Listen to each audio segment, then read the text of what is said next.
Kuuleeko sä nyt? En mä kuule sua.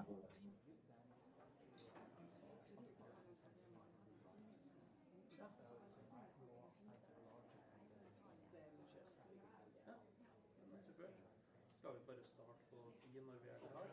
So it might be that by the end of the week, Starter vi bare på 10 når vi er klar? that would be Ja, hva var det du tenkte de sier at de er klar? Ja, jeg tenker de skal få lov til å si at de er klar, men da starter vi bare når vi it's a very interesting time globally. Political stuff. Er det du som har hele rommet? Canadian president is pro-Ukraine, so it's on hold. Nothing's happening, and we're very near. Why did the prime minister step down?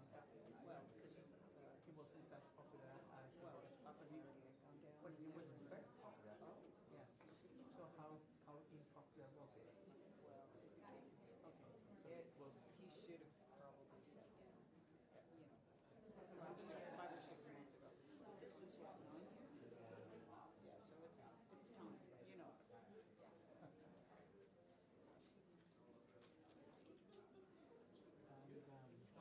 But I realized that it will be 50 whatever state of the US soon, so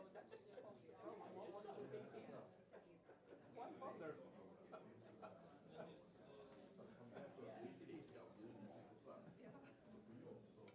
think I'll move to Norway. Only if you stop over at Greenland first. That's true.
All eyes are on the Arctic. Many states are engaged. Most of them are also democratic. There is a lot to be content about. But foreign policy is like Arctic weather. It can be beautiful. It can be dangerous. At least unpredictable. When we head to the mountains, we must be prepared for all weather conditions. The mountain codes are drafted to ensure a safe and memorable trip.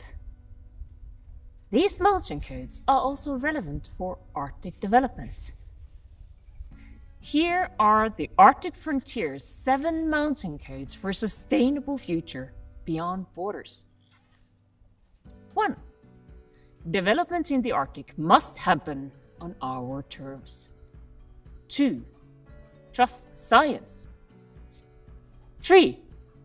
In quest for solutions, the map is our theory, the terrain, traditional knowledge. 4. Choose safe paths. Invest in local communities, technology, and education. 5. Our survival kit is robust infrastructure and collaboration beyond borders. 6. The cookie-cutter model doesn't work in the Arctic. There's no shame in turning back. 7. Always know where you are. Follow these mountain codes and we can build a sustainable future, no matter the political weather. Enjoy the hike. Welcome to Arctic Frontiers 2025 Beyond Borders.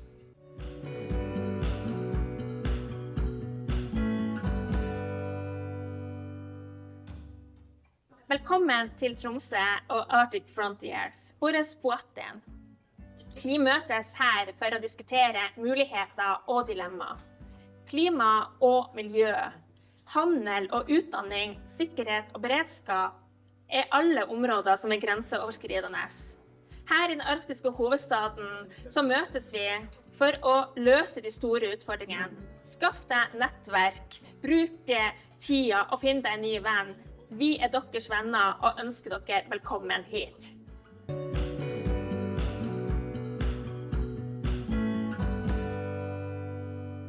Arctic Frontiers has become the place where we gather the most important voices from the Arctic. In 2025, we meet again in Tromsø under the title Beyond Borders. And yes, that might sound a bit strange in a time when the world seems to be building more walls than bridges. But that is precisely why this meeting is so crucial.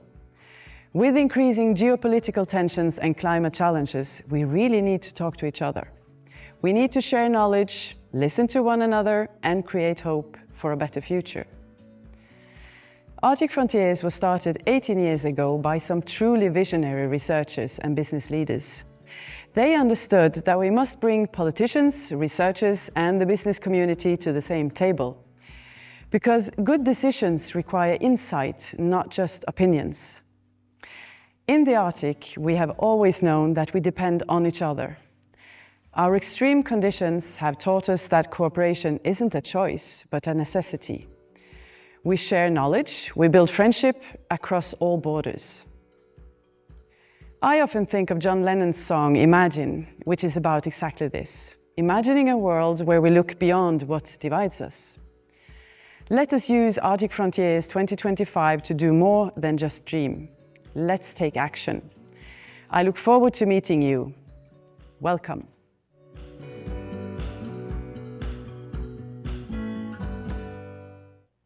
Kjære alle sammen, velkommen til Tromsø, den arktiske hovedstaden. Mens verden rundt oss er i endring, tar vi tak i de store spørsmålene fra Tromsø. Hvordan skal vi leve det gode og trygge liv mens krig, ressursknapphet, klimakrise og naturutfordringer for øvrig er rundt oss?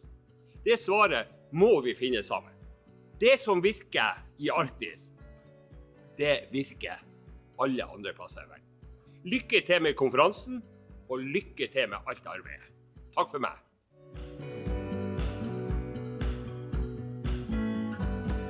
Boris Brettem, on behalf of the Sami Parliament, it is both my pleasure and honor to welcome you all to Sápmi, the homeland of the Sami people. I would of course also like to welcome you to the fantastic Arctic Frontiers 2025. Unfortunately, I am unable to attend the Arctic Frontiers this year. As many of you know, the Sami people live across borders in Finland, Norway, Russia, and Sweden. Therefore, this year's theme, Beyond Borders, resonates with us. We aspire to be Sami with as few obstacles as possible from national borders. Tromsø, or Romsa as it is called in the Sami language, is a Sami city and home to many Samis.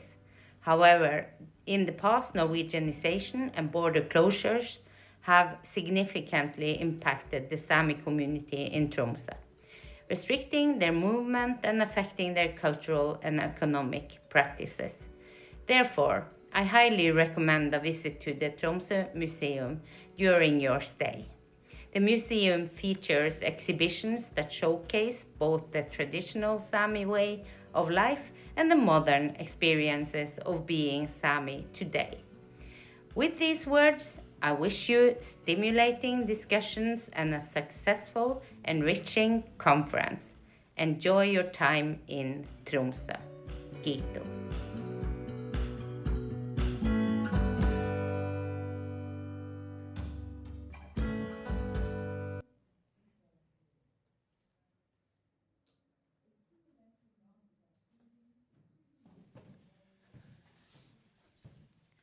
Welcome to this conference and welcome to this side event.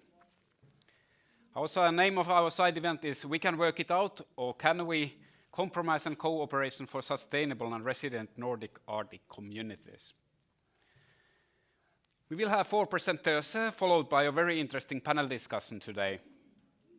To keep the time schedule, we have decided to have time for questions from the audience after the panel discussion. My name is Mikko Moilanen, and I'm a professor in economics at UID, the Arctic University of Norway. It's a common misconception that economists focus solely on money and economic growth. In reality, the core of economic thinking centers on people's well-being, their habits, preferences, and values. The economists in this networking project financed by UIT, we are interested to know what is important for people, what are their values, what do they prioritize.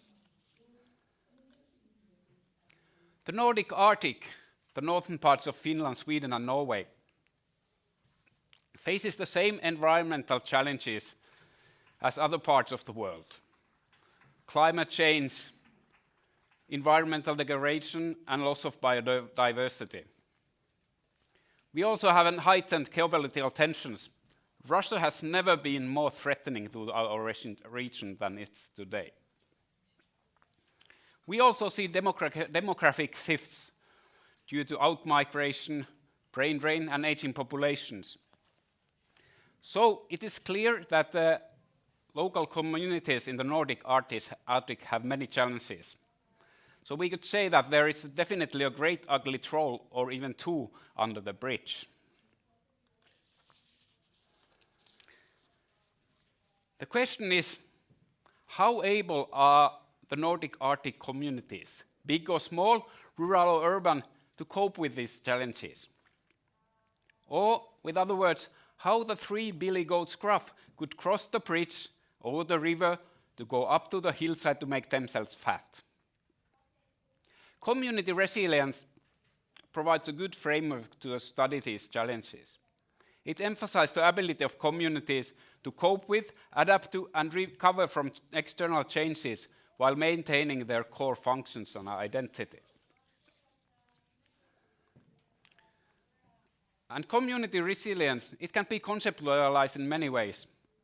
Today, we theoretically define it on the basis of how well different capitals or resources are developed in a community. The 3 key capitals in this model are economic, environmental, and social capital. And social here includes also the cultural and political capital. Economic capital is the key foundation of financial and economic well-being of a community. Strong economic capital is often associated with factors like high levels of income, well-developed community infrastructure, and well-established trade flows. When it comes to social capital, it's about strong social ties, well-established trust, and participatory, inclusive, and democratic processes that are its key ingredients. Strong environmental capital ensures that the ecosystem services essential for survival and economic activities are sustained. So we must view nature, culture, and economy in connection. Money cannot repair or destroy the ecosystem or totally lost cultural heritage. Similarly, a local community depends on an economy with a long-term balance between income and expenses. And the strongest resilience is achieved when all these 3 capitals are well developed in a community.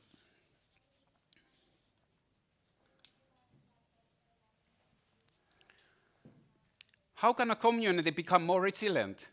Or what are the good development pathways for your community? There are many development pathways, and they have varied impacts on the resources or capitals. For example, natural resource extraction, it boosts economic capital, but it also often or always reduces environmental capital in a community, and it may provide both negative and positive effect on social capital.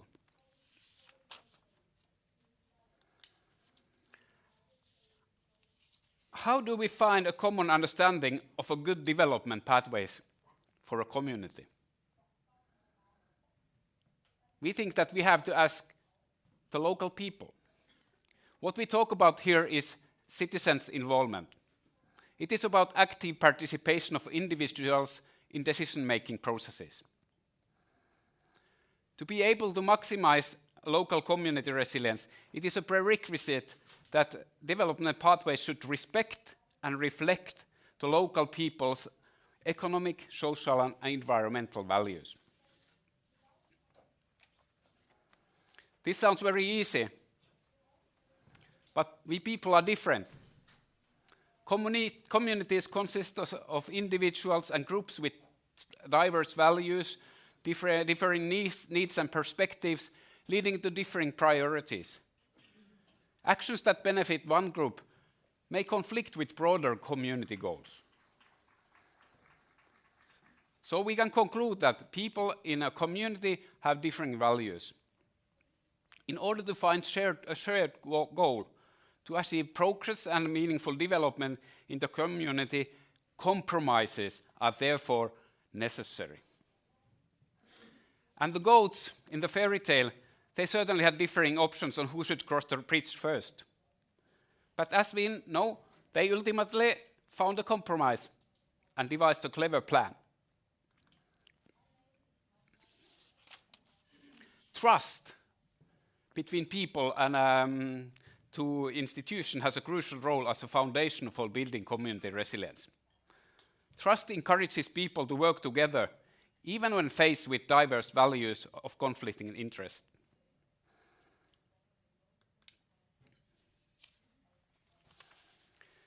Getting people with different values and different perspectives to pull in the same direction can sometimes seem like an impossible task. When people have been arguing for decades about the establishment of a national park or the use of a local hiking trail, it can be tempting to leave everything as it is, thus slowing down development. Also, the debate climate is important. While social media debate often entrenches positions, face-to-face dialogue in a community may facilitate discussion about interests, especially when people have differing perceptions, possibly revealing shared interests despite opposing views. The three billy goats graph, they managed to reach a shared goal. They managed to go up to the hillside where they got so fat they were scarcely able to walk down home again. Local people's values are central to building resilience in the Nordic Arctic. It is important to incorporate local values in decisions and find compromise solutions through inclusive decision-making processes. And why are we economists in this process having this side event? It is because we think that economists can bring tools and theories to analyze the individual values, to find out what is important for people. Economists also have methods to identify compromises, or easiest way to find a compromise. So, I think, although Asbjørn and Moe didn't say that in their fairy tale, but I think it's quite probable that the three goats, to find out what was the best strategy to cross the bridge, they actually consulted an economist beforehand. And snip, snap, snout, this tale is not yet told out. Now doctoral researcher Joona Lohtanen will tell you more detail about how economics can contribute.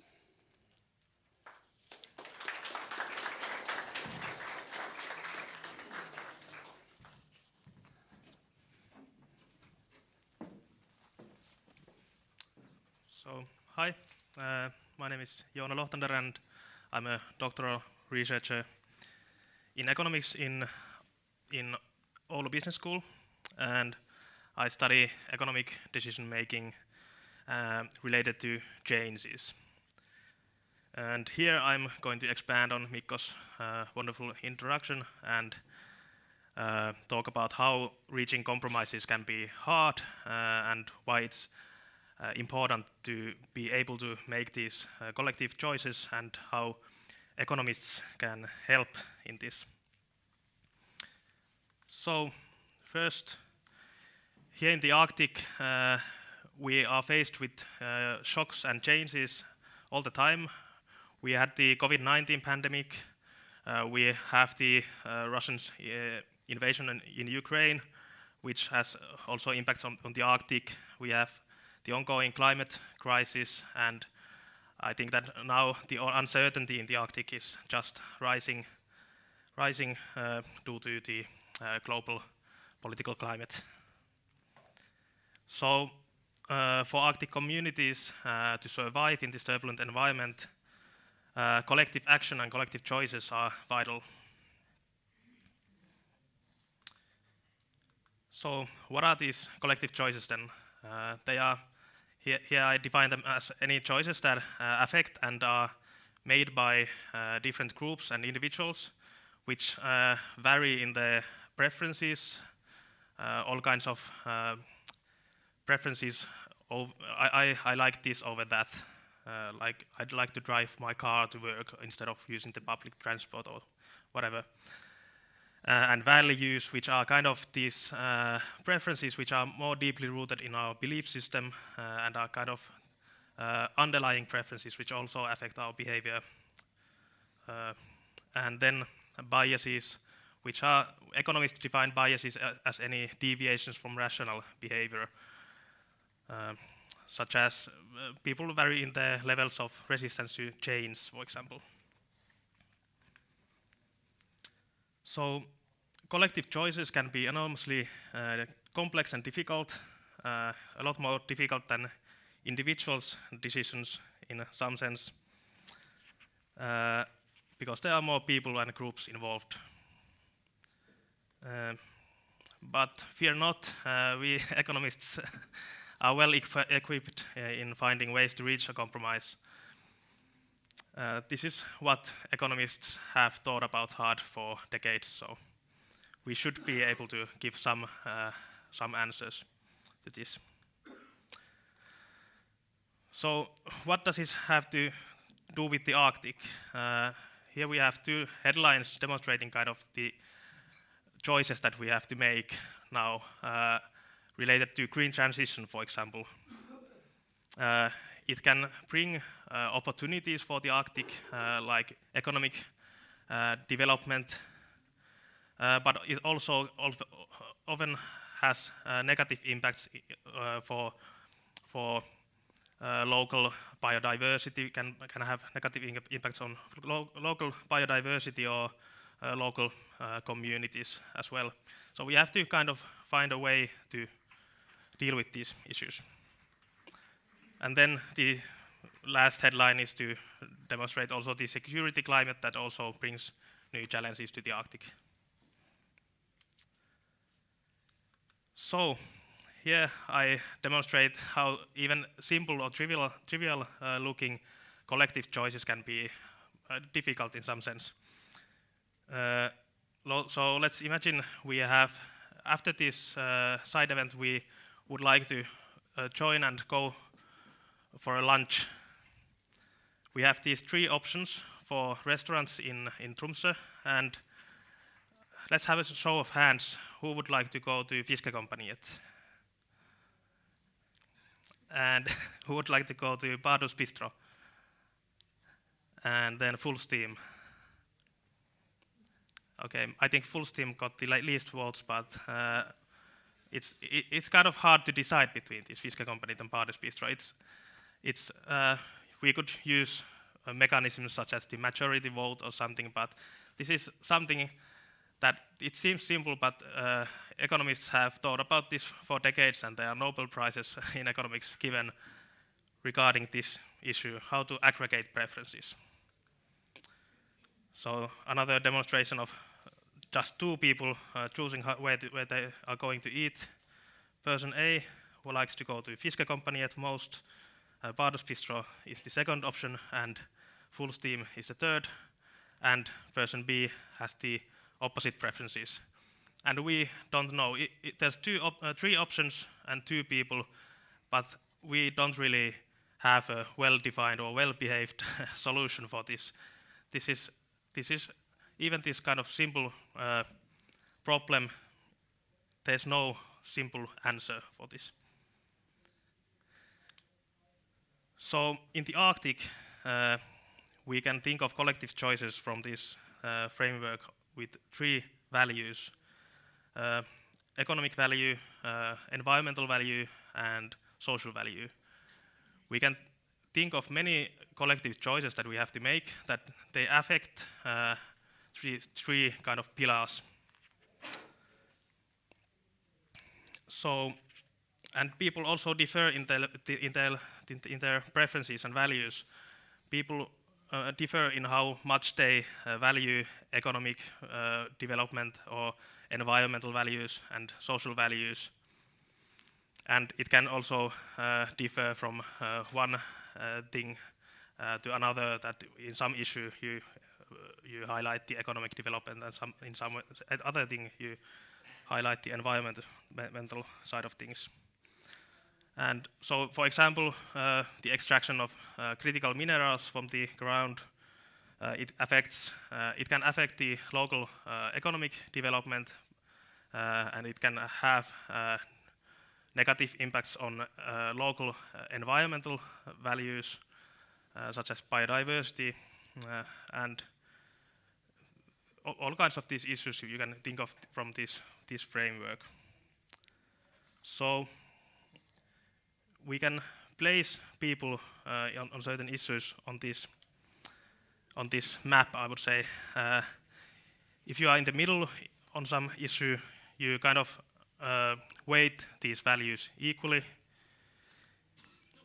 If you are on the nearer to the social values, then you highlight the social values. And if you are here, you highlight the environmental values. And here you highlight the economic values, or weight it more than the other values.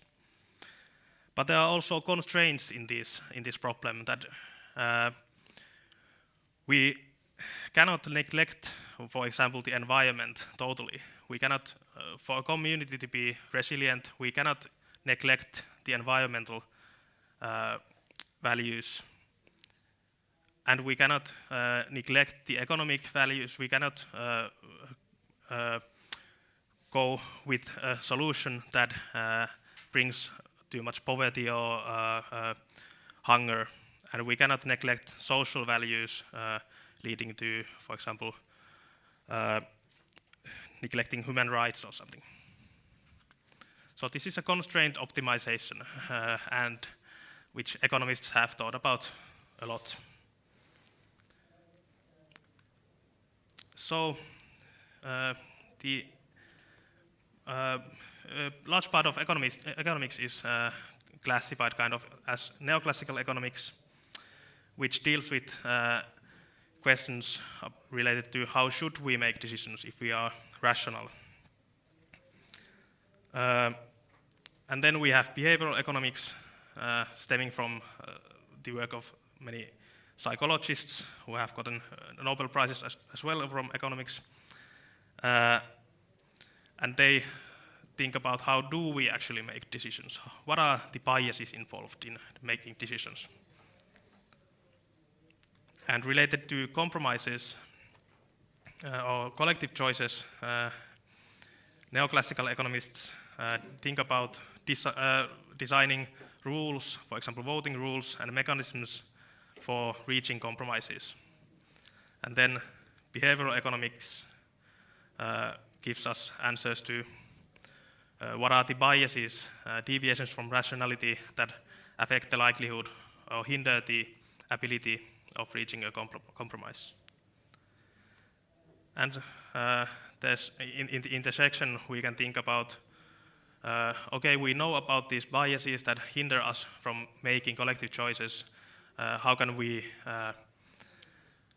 design rules, or how can we go over these hurdles?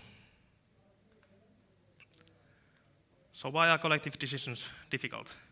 Well, as said many times already, people are different. Last year in this side event, we asked 3 simple questions from the participants, which allowed us to place them in this triangle somewhere. We asked them to how much they weight, for example, social values over environmental values, with 3 simple questions. And these are the results. So even in a Arctic Frontiers side event, the variation is huge. So people are different. But people are not only different, we have these biases, as I said. People oppose changes. Generally, we often prefer the status quo. We like things as they are now. We also do not like to make decisions. We would like to leave it to others. And also in collective choices or collective decisions, there are new biases which are distinct from these individual decision biases. We often, for example, falsely believe that we don't have to make sacrifices, that we will get what we have or what we want. We are overconfident and over-optimistic. We also lack trust. If someone proposes a solution for us, we reactively devalue it. We think that there is something that is going to hurt me in this suggestion. So how can economics help then? As Mikko said already, we have the tools to find out what do people actually prefer and what do people value. And then we can detect biases in individuals' thinking, and we can isolate them from their real preferences, what they actually value and their behavioral biases. And we can also find socially optimal solutions. So we can find these solutions that what should happen if people were rational in some sense. Rationality, by the way, is not the same for economists as it is for the general public. So so rationality doesn't mean, for example, selfishness or something like that. So we can find what should happen and find reasons why it doesn't happen. Is it, for example, resistance to change in general, or is it that our preferences are just not compatible, that we cannot find a solution? Or is it the lack of trust, for example? And I promise that I will end my my session on the word trust, so, because the next speakers, Stein and Chris, will talk about trust more. Thank you.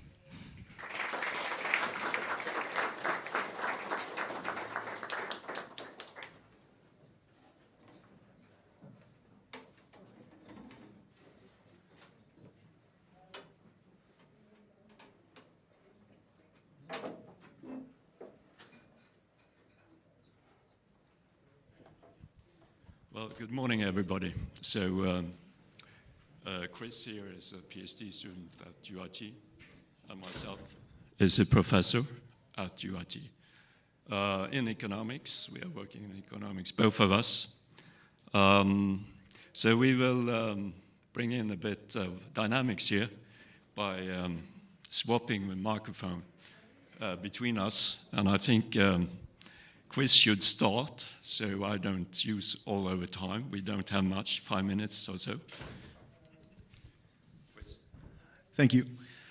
So, concepts we've talked about, such as resilience, even in the Arctic context, they only matter insofar that things happen, that there are changes happening. And seeing as we live in a world where things do indeed happen, and rapidly so, such as mentioned earlier, war, geopolitical tensions, climate change, all that jazz, so to speak, there are certain, what should we say? We need to adapt to changes, both technological and societal. And since there is an ever-changing landscape, we have to adapt to what concepts predict adaptation, what societal aspects exist that tells us who adapts, not necessarily well, but who adapts more, who gets the quote-unquote optimal solutions in adapting to changes. And why do people make choices that are better when it comes to adaptation? Why are certain, or what determines the choices that can help or hurt from a societal standpoint? And with that leading question, I'll give it to you. Okay, thank you very much. So, as the headline here says, trust, and then it's the Nordic Gold, which is actually the title of a report published some years ago by the Nordic Council of Ministers.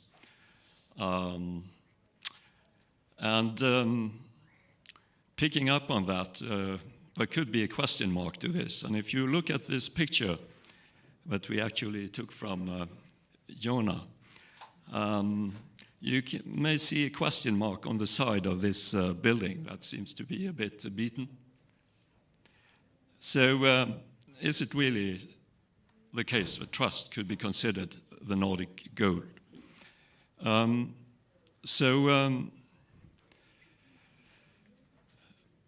Well, as already alluded to, trust can be related to many domains and levels, but maybe the most basic thing is trust between people. So interpersonal trust, and in particular what we call generalized interpersonal trust, which is based on basically expected reciprocation. And this is a mechanism that has been since the dawn of time. I think you mentioned early this morning, Chris, which is true. So reciprocation is a very strong mechanism for the evolvement of societies. So it's very difficult to understand how a social interaction, markets in more modern times should even exist if it wasn't for the presence of this reciprocation. So, trust based on, or interpersonal, generalized interpersonal trust is based on expected expectations of, expected reciprocation. And expected reciprocations are based on norms that is reinforced through personal experience in terms of reciprocation. But not only your personal experience, but also past generations' experience in terms of reciprocation for decades, for centuries, who knows, for millennia. So this is a very, let's say, place-based thing. So in the Nordic countries, it is believed that this is particularly strong. And if we look at the data that we have on this, which is basically based on survey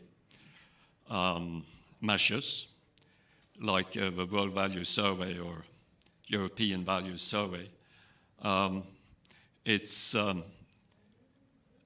a very striking thing that people in the Nordic countries say that they actually do trust other people. So from the latest data that we have on this, the percentage expressing trust in Finland, for example, was 70%, Norway 72%, and this is, I believe, on the top of the sort of distribution. And then other Nordic countries are also very high. Take Africa, for example, on average, the number is 19%. And even if you look at Western countries like North America and Western Europe, the number, I believe, comparable to the 19% for Africa was 35%. So the Nordic countries, measured by this question at least, is in another league. The next point on our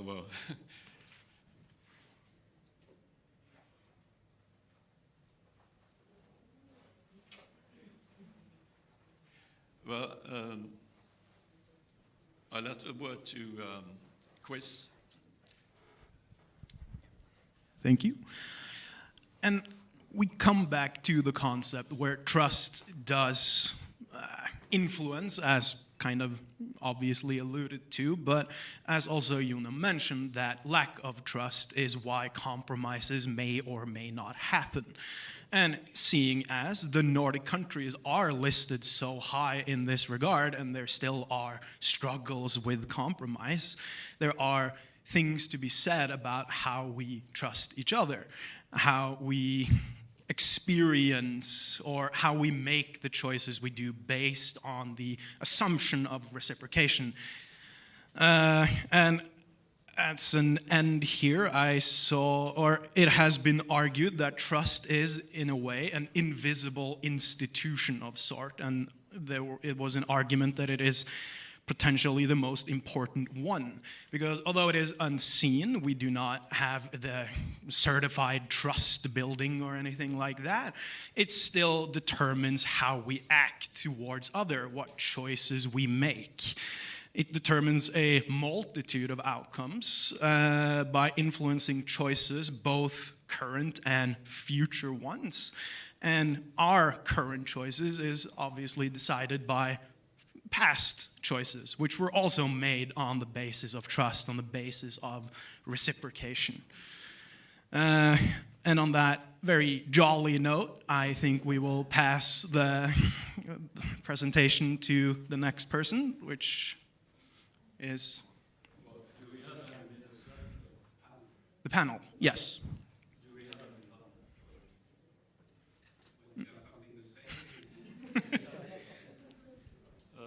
So maybe as kind of a final note, of course, we can ask people what they think about trust. Do you trust or not? There are issues with this measure.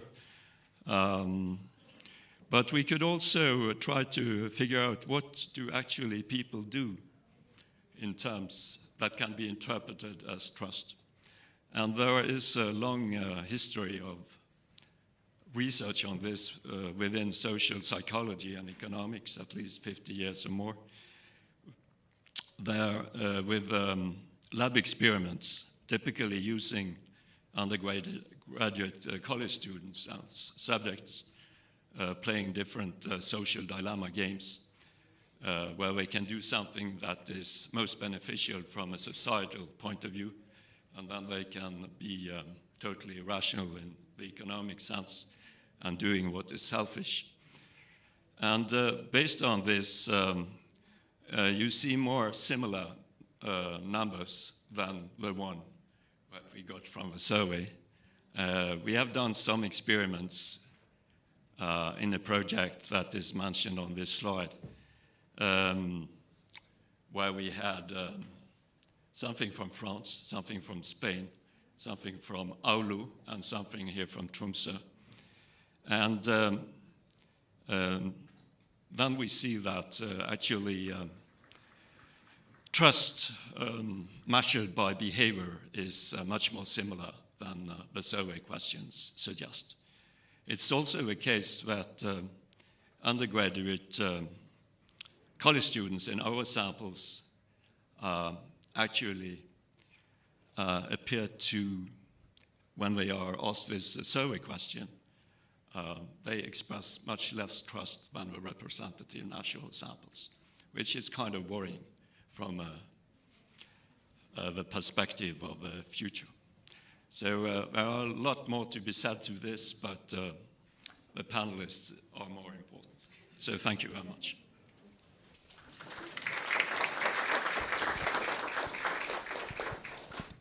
Okay, we will next have a panel discussion. So it takes a few minutes to arrange all things here in front, and so if you have got 1 minute break. Yeah.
After digital, we will have one remote.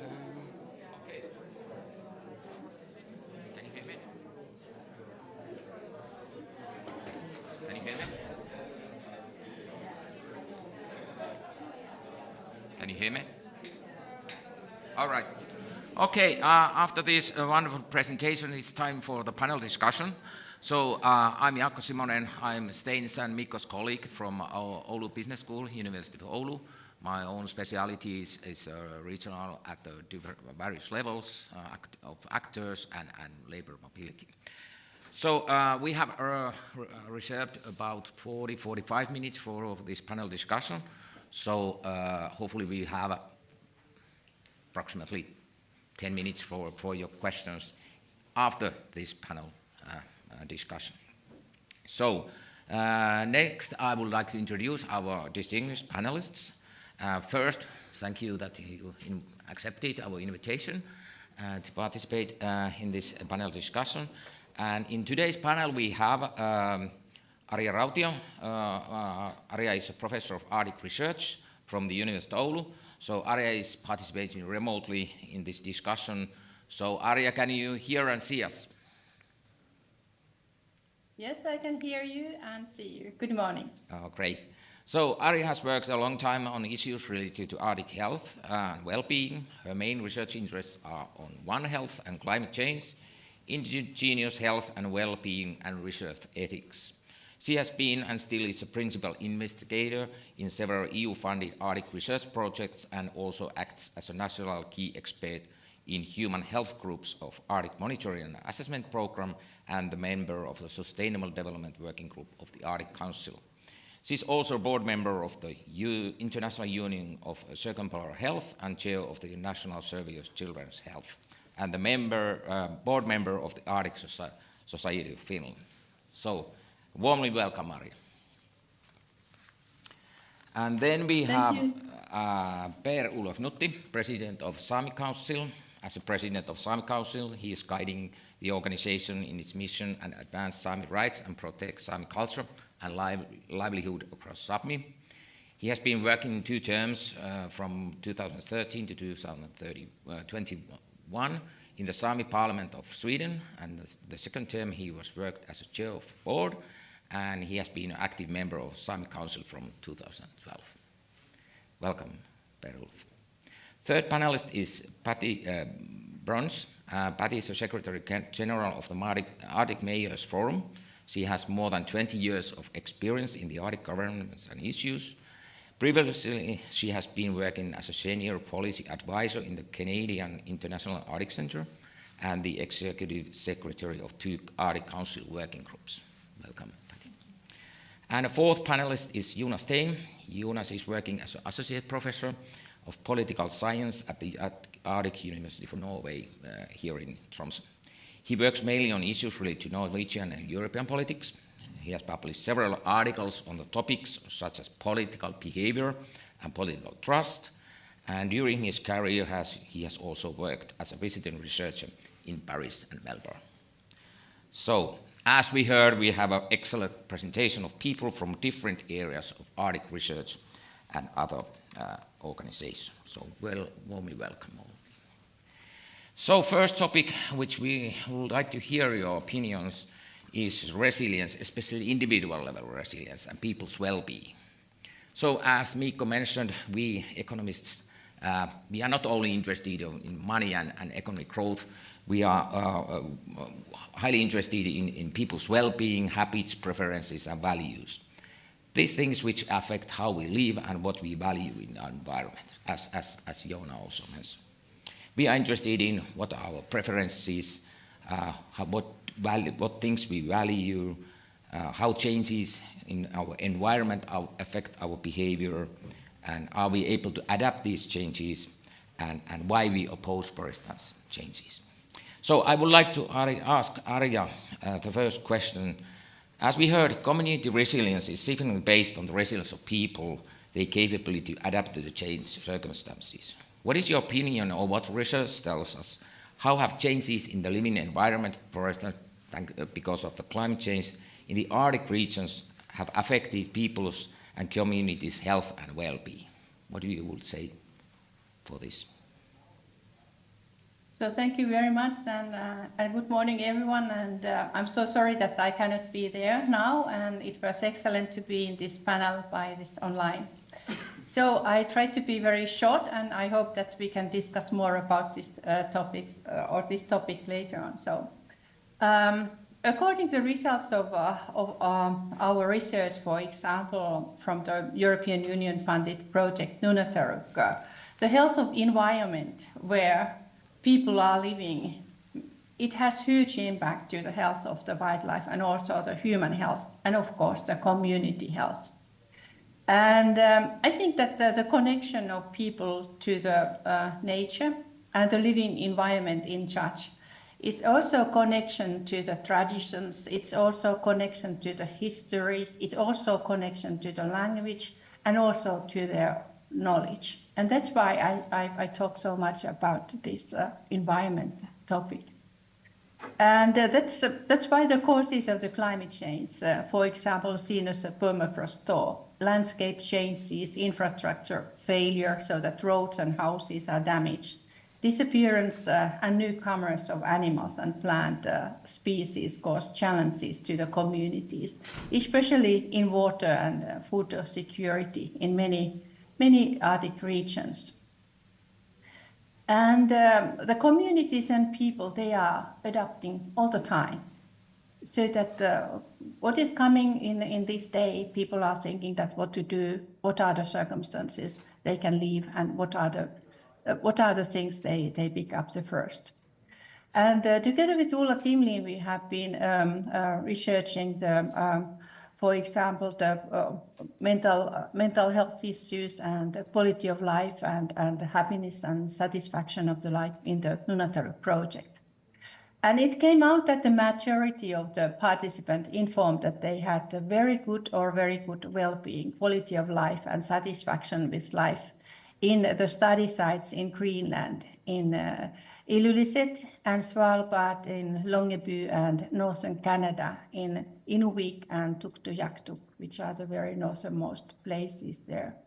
And they were very much similar among the indigenous and non-indigenous participants who answered the questionnaires and also the interviews.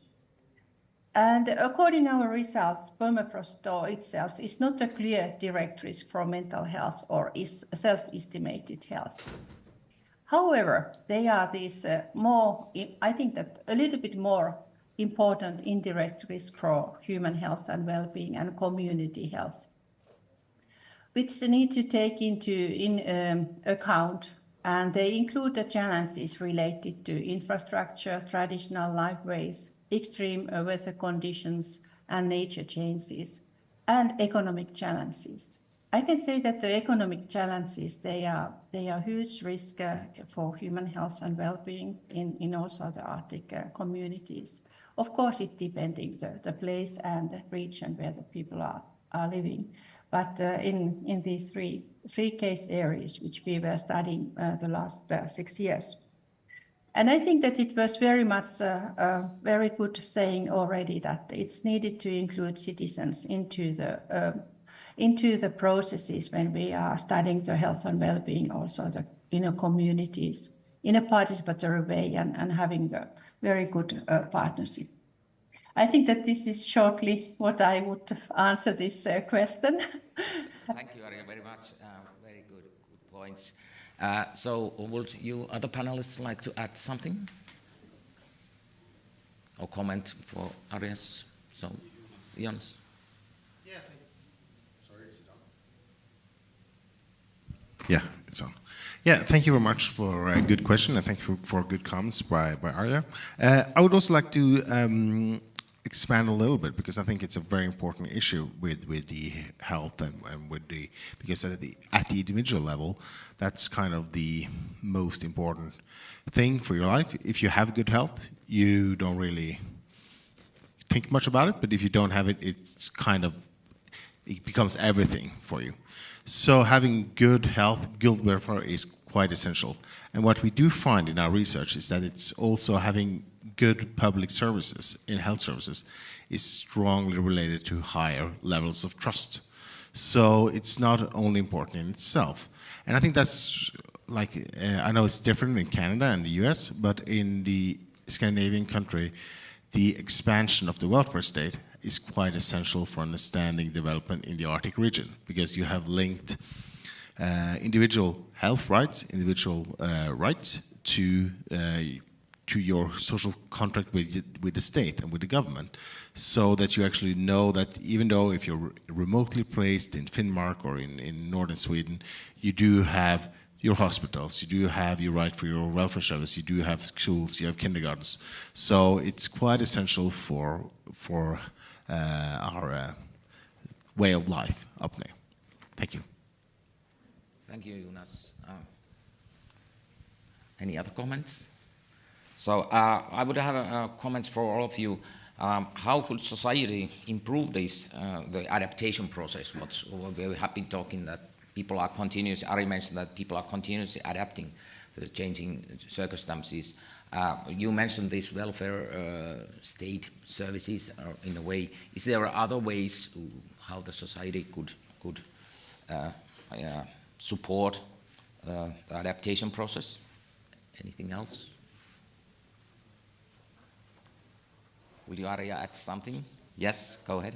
Yes, so thank you for this comment earlier, which came out. So that I think that when we are having the health, it's not the lack of the disease.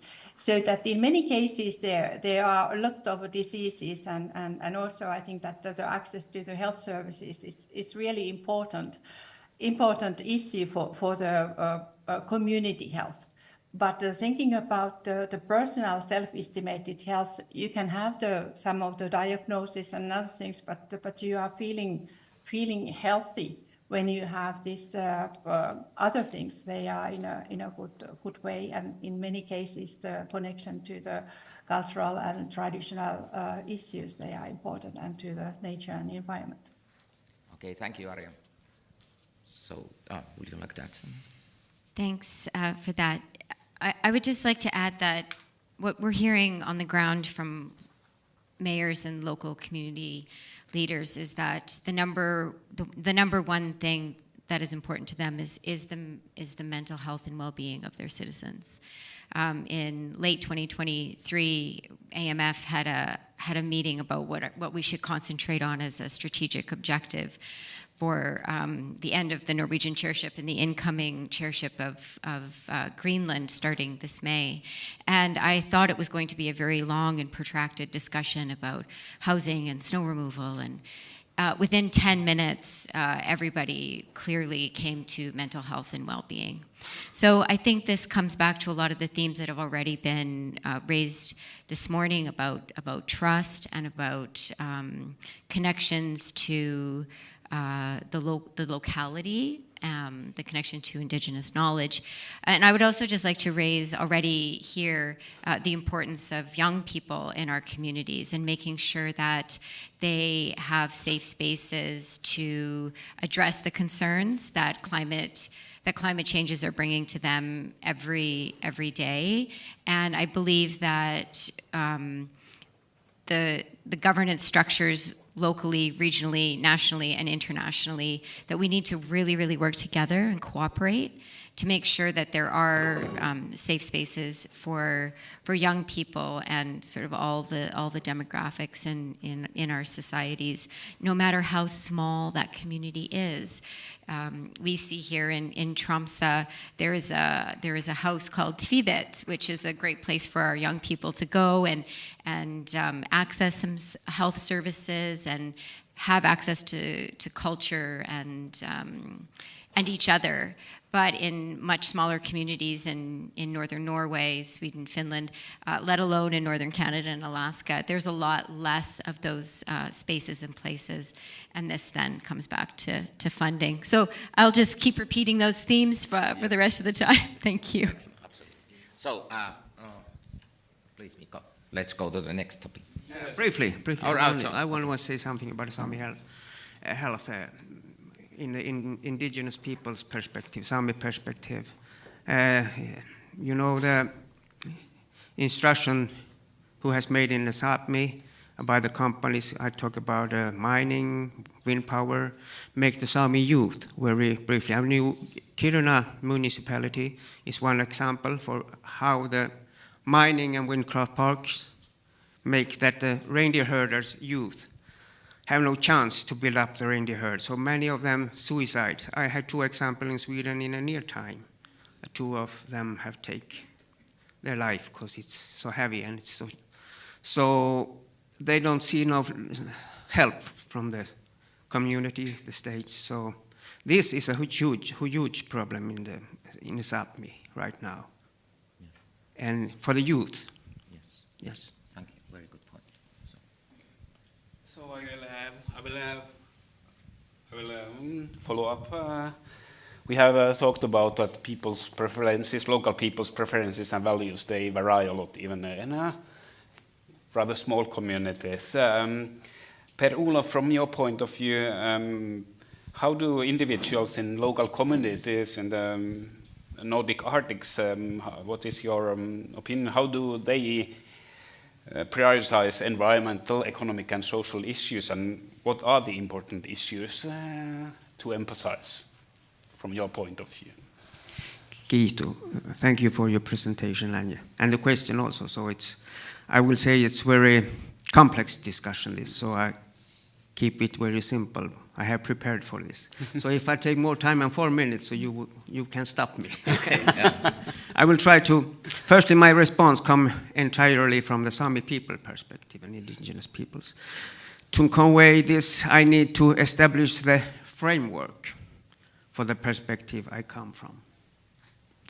The Sami people are recognized as an indigenous people. With this comes a certain set of collective rights.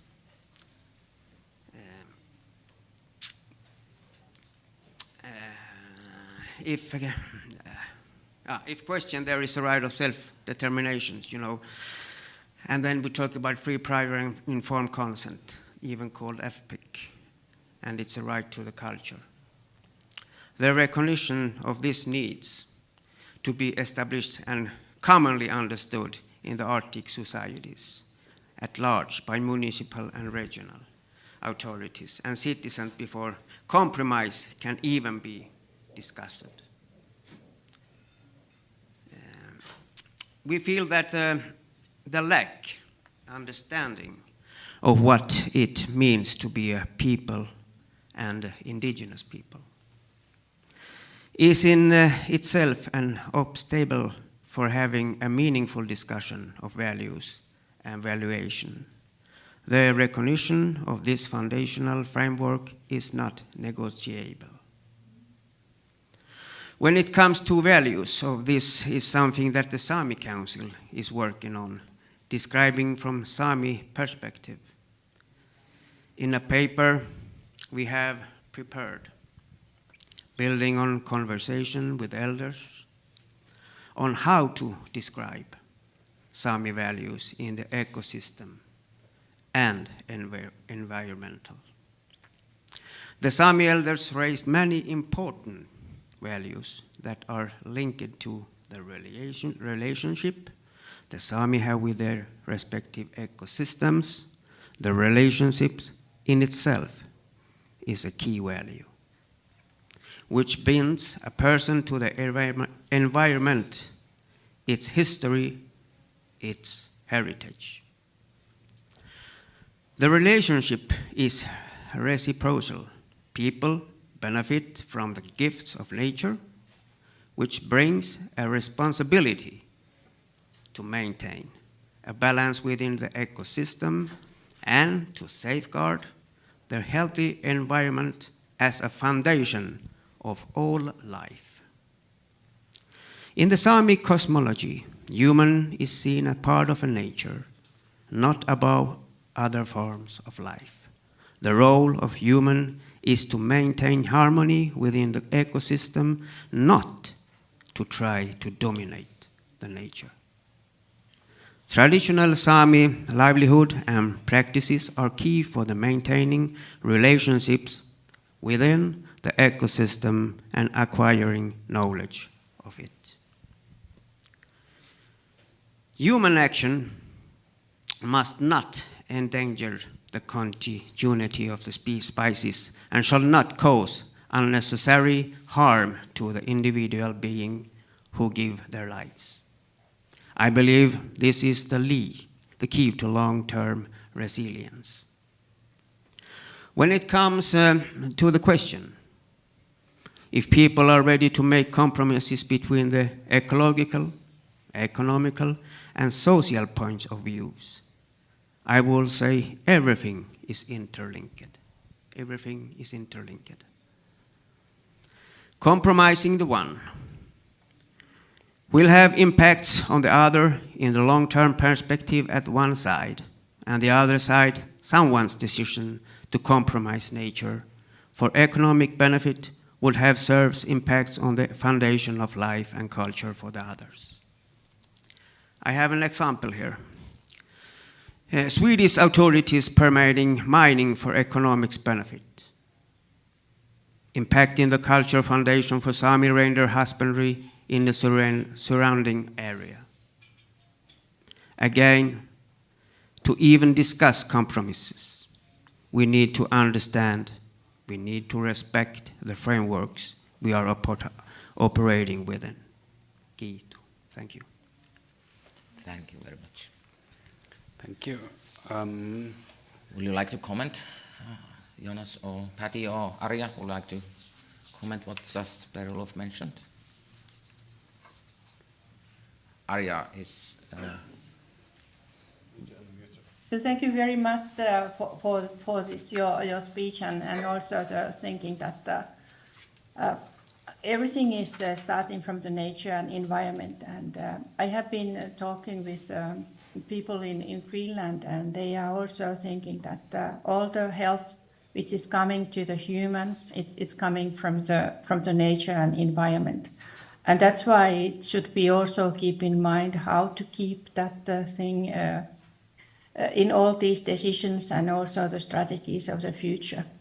And thinking about the long-lasting colonialism and our generation traumas and other things which has been so hurting and making so much health issues in indigenous peoples, and thinking about now having the climate change and everything other which is happening. It's a issue which is I'm very happy that it has been now talking more in the Nordic countries and also in other indigenous people's communities. And so thank you very much for your talk. Thank you, Arja. Thank you, Per-Olof. Any other comments? Okay, so I think that we can continue with the same topic, however, focusing more on the citizen engagement. So it is an issue that has been, like Arja mentioned, emphasized nowadays in all kind of decision making, which concerns local communities, and it's important that we do know how people value environmental, social, or economic aspects from the point of view of the future of the regions. So if we have a better understanding all of this, finding common acceptable solutions could be much easier. We will save money and we will save time. So, Buddy, my question for you is, given the diverse values in the Nordic Arctic communities, how does the Arctic Mayors Forum navigate the challenges of promoting economic growth while ensuring environmental sustainability and social cohesion in the local communities? I wish I had a 10-word answer. I don't. But what I would like to acknowledge just right from the beginning is that there are challenges, and I think that the cooperation in the Arctic has a history of meeting those challenges head on. And I think because of the high level of trust that we have in the Arctic, we do have a tradition of meeting some of those challenges and having difficult conversations and then finding ways to come back to the table together. And really, this is what the members of the Arctic Mayors Forum represent, because local mayors and local community leaders are really representing the most diverse and rapidly changing region of the world. Climate change is not something that we're looking to in the future. It's happening every single day. And therefore, there is this constant tension between economic growth and the imperative to preserve fragile ecosystems and also respect indigenous land rights. So I think first and foremost, we need to recognize the individuality and the locality of our members and really look at where they're coming from, and that depends on location, resources, and also the demographic makeup in all of our communities. So what we really strive to do is respond to individual members' needs by helping to innovate solutions that are scalable and shareable across our members, and also to make sure that these various ideas are raised through governance levels locally, right up to international tables. One of the central things that AMF, and is very personally important to me, is that we foster inclusive consultations with everyone. I'm starting to say that Arctic Mayors Forum is a bit of a misnomer because it's not just mayors. It's about community leaders, however the community themselves chooses to be represented. And that means that we need to make those safe spaces that I talked about so that when we do get around the table, we negotiate and have conversations that are inclusive. So, we have examples that are out there already. They're not perfect. But I do believe that there is a commitment among at least my members, and I know many other communities across the Arctic, that we have to keep innovating to ensure that we have cooperative models that work. AMF is a convener. We provide, a forum for knowledge sharing that advocate for empowerment of local communities so that we can really find those sustainable solutions now and in the future. Thank you. Would you like to add something? I would have okay. Just, do people have a feeling that in the past they have not been sufficiently consulted when we are thinking about the sustainable development of these regions? Do you think that people have that kind of feeling? Well, I can answer shortly on that one, and then I'm just going to pass the microphone down. Yes, historically, I think Arctic communities, have been excluded from decisions about their lands and resources. We know there's a legacy of colonization and, centralized government that have prioritized external interests over local needs, and I think that's what we're dealing with, not only on the economic side, but also the health side, the societal side. And we need to, sort of correct that sense of deep disenfranchisement as best we can. Yeah, to a certain degree, I agree with Patty, but I think it's also somehow different from country to country, and in some cases, and I think it's a little bit more nuanced. But I think especially central governments are increasingly acknowledging that local communities haven't got their fair share when you extract resources. And I think that's especially what you see in the Scandinavian cases. You see that local communities are getting substantial amounts of the gains that you get from extraction. We have probably one of the best experiences, though, or examples in northern Norway is the development of power stations, where local communities are getting a big fair share of the revenues gained from extraction, from building hydropower. And now increasingly, even though windmill farms are heavily debated, and especially with regards to the reindeer herding, in some examples, local communities are now getting so much of the resources that they are, becoming more positive to them in some small local communities. But it always, I think that's increasingly important what's happening in the world now, that you don't really want to see money getting centralized. You want the resources, if the resources can stay locally, you get more local support for these kind of projects. But I agree with all of the panelists here. It is an extremely complicated issues, and it's all about getting those compromises, which is this whole event is all about. Thank you. Thank you. Okay, Jonas, we turn to our last topic in this panel discussion, which is about trust and disinformation. In today's digital age, disinformation has become a widespread issue. And we all know that social media, through the algorithms, this is even more pressing than 2 weeks ago, can amplify such content, creating echo chambers that can, for example, polarize communities. And this manipulation, it erodes can erode interpersonal trust and the foundational trust in our democratic institution. So, Jonas, what do you think? What role does trust play in fostering the compromises we've been talking about here? And how can social media or the forums there can manipulate opinions and create divisions? Thank you for a great question. First of all, I just want to say I think it's two main components for building trust, even though it's political trust or interpersonal trust. It's about having inclusive institutions, building on the theory of Acemoglu, who economist who just won the Nobel Prize, which I've seen, and also about building on knowledge. Building knowledge, building universities, building good educational infrastructure is essential for having high levels of trust in the society. And if you have high levels of trust in society, that's your resilience framework. So even though it's attacked through things, you're more resilient towards those types of attack, because you do trust, your baseline is that you trust the institution, you trust the government, the government is not there, is there actually there to help you, and you have fair, you believe that the processes are fair, democracy works, and you get to say your opinions, and you trust the media.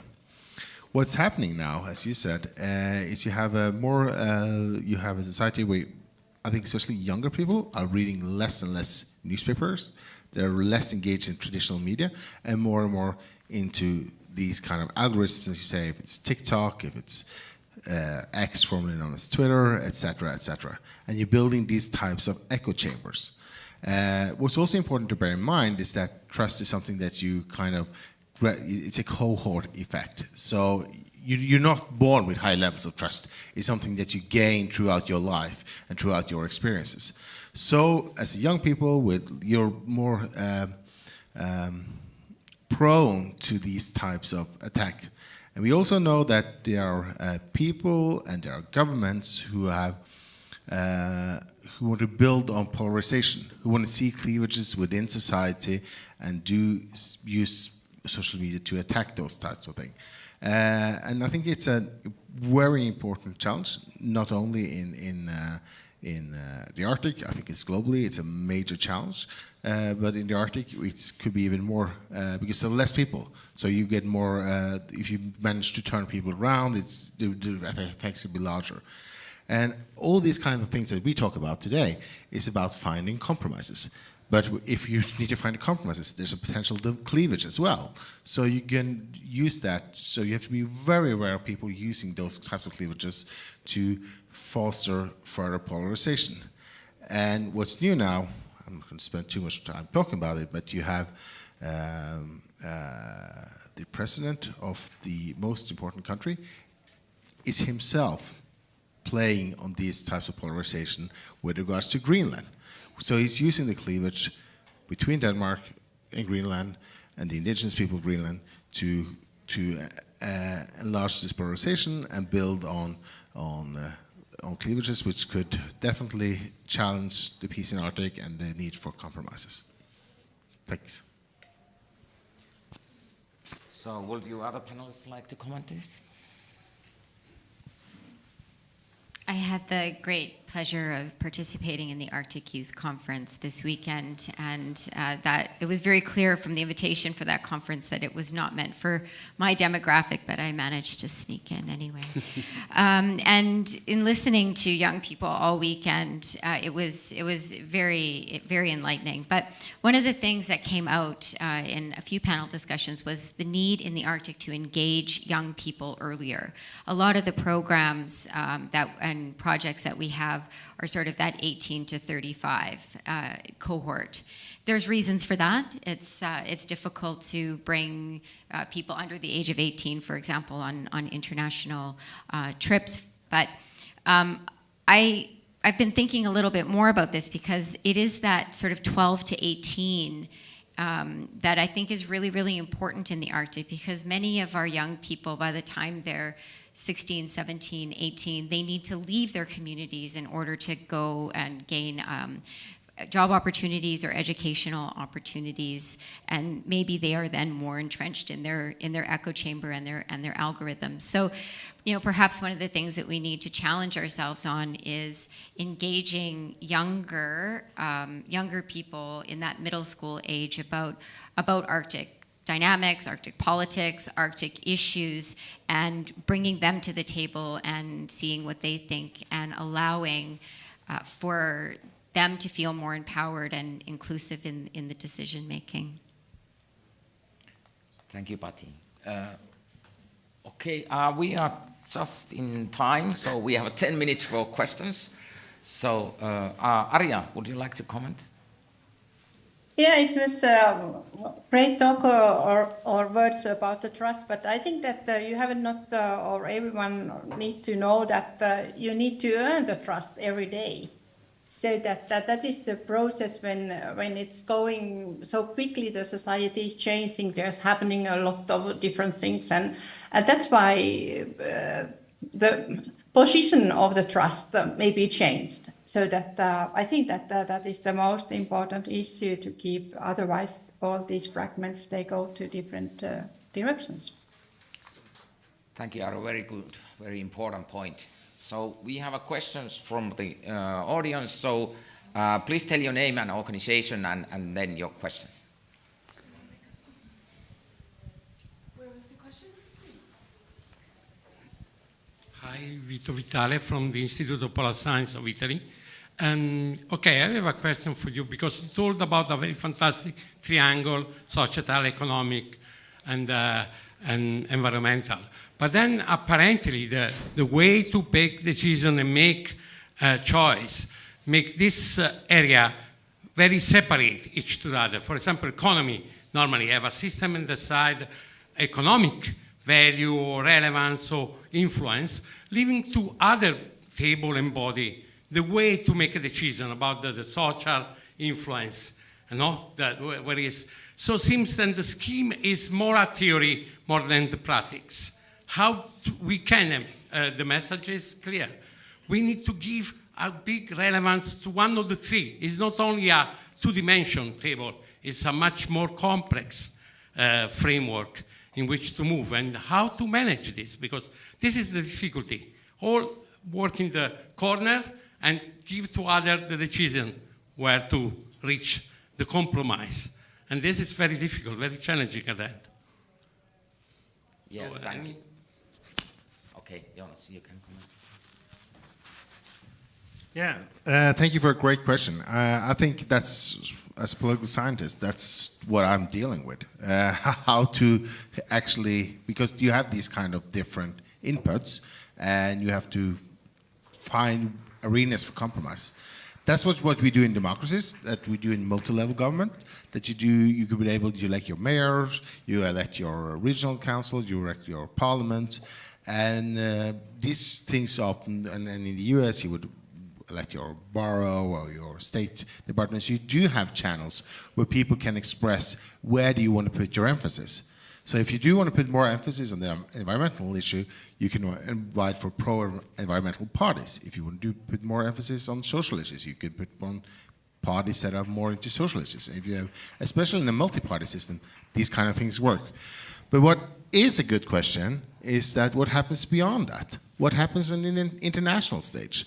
And there it's important to have the international institutions, such as the Arctic Council, but also to the UN, etc.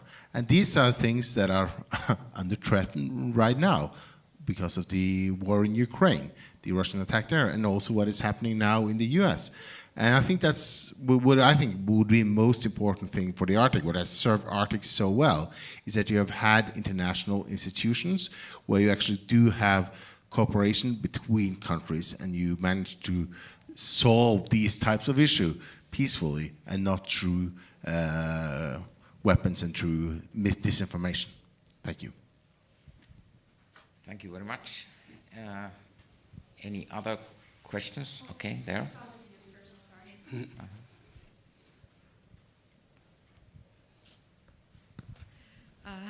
Hello, my name is Anushka Rajagopalan. I'm from the University of Edinburgh.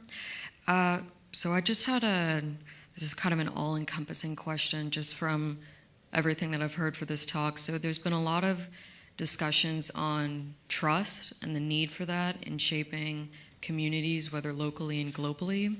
I'm wondering, what is your framework for trust in general? Because doesn't that basis change from individual to individual based on what resources and advantages or disadvantages you have to begin with? And when I heard people talking about Norway specifically, I heard that percentage of, I think it was 72% trust in the country of Norway specifically. I'm wondering if a statistic like that, again, is influenced by things like population size compared to, I think it was 19% for the entire continent of Africa. And so I'm just wondering, how does bias kind of shape these statements that are made about trust? And again, when we're talking about things like the Sami culture and involving them in local decisions, are we considering them as part of the local community, or are we considering them as part of an indigenous group, still living here, but still kind of like a separate entity? How much are we kind of involving them in governance? So this is kind of, an all-encompassing question just about trust in general. But thanks. Oh, what a thoughtful question. Yes. Okay, great. Thank you for the question. I will briefly try to answer from my view. I have many examples, but I start with the trust. I trust. I trust of the government. I trust of the department. I have trust to the people. But as I said, and I talk about a lack of understanding, there are also lack of knowledge about, for example, indigenous people's right. So I have an example that I want to inform about it. And it's, you have heard about the Girjas case that the supports court of Sweden gave the right to the Sami village, more than the Swedish citizens, to hunt and fish in this area, Sami village. And there they started an investigation that they called Renmarkskommittén, and that's come to the conclusion that the Supreme Court has right, the Sami people and the Sami village have more right to hunt and fish in this area, in their area. And now I talk about Girjas. And we have 52 Sami village in Sweden. So this means that all these Sami village have the right from the Supreme Court's decisions. So this Renmarkskommittén, with all the Swedish parties and even the experts of the Samis and experts from the laws, come to decision that it's so. So the conclusion was to stop this investigation. And the question is why they do that. But I have the trust that someday we come to the conclusion that this Supreme Court is going to be, that's what we are living with. Thank you. Can I just have a quick follow-up? It's a really great question. First of all, we do know from some of the research that I've done that the Sami, we use the Sami electoral roll for the Sami parliament. They have about the same trust in the national parliament as they have in the Sami parliament, and the trust in the Sami parliament has increased. And that's a part of things that I think is important, building institutions that can actually manage to incorporate and express the view of the Sami people. Just on the side of that, we are now in the largest Sami municipality in Norway, probably in Scandinavia as well. So about 2,400 of our, a little bit more than 80,000, are members of the Sami electoral roll in Tromsø, and they are, they are treated as normal. They're equal citizens, and I think, and they are participating and showing that Tromsø is a Sami city and expressing Sami culture as a part of our way of life. Even though if it's a small minority, yeah. Thank you. Any more questions? Yes. Time. Quick question. We still have 4 minutes. It's 26. 40 seconds. So go 40 ahead. seconds? Go ahead. Yeah. Okay. So my name is Lulia. I come from the United Arab Emirates, and if you allow me very briefly to just give you some sort of context or background as to why I'm asking the question, it'll make more sense. So the United Arab Emirates is not a polar country, and it's not polarized in that sense, but we are believers of global action, climate change action collectively, and really Beyond Borders really resonates with us because we are very far away from the Arctic, but I suppose we have the similar challenges. And to that end, we launched an Emirates Polar program back in November. So my question would be kind of, I'm not sure if you have an answer right now, but touching upon things like the youth. I am a young person myself, and trust. What role does a non-Arctic country play, in such discussions? Because I suppose it's too simplistic to really narrow it down to a funder. So I was just wondering, what role do we, as a non-polar country, play in these discussions? Well, thank you very much. Very important question, good question, but unfortunately, I think that it's also a very broad question, topic, and so we can maybe, after we have finished, we can discuss about this. So just quickly, for the panelists, what could be the key takeaways you would give for our audience thinking about this week here in Tromsø? What could be some very short, with a one sentence? With one sentence.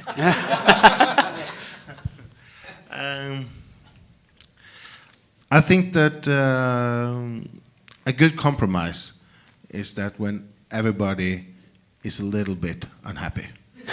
So that everybody does not get everything they want. Exactly. So then you know that you have a good compromise. Yeah, I totally agree. Yeah. All right. I agree. Yeah, I think I would just leave everybody with the idea that we need to make sure that we're listening to our community members and that we allow for conversation so that people feel that their input matters and that it leads to tangible changes in the future. Yes, thank you. Thank you very much, and thank you that you came to this side event. Okay, Arja. Oh, so that I would like to say that to be open-minded and to participate to the sessions and talks you are not familiar with. Yes, thank you, Arja. And so thank you all that you came to this session, and have a nice week here in Tromsø.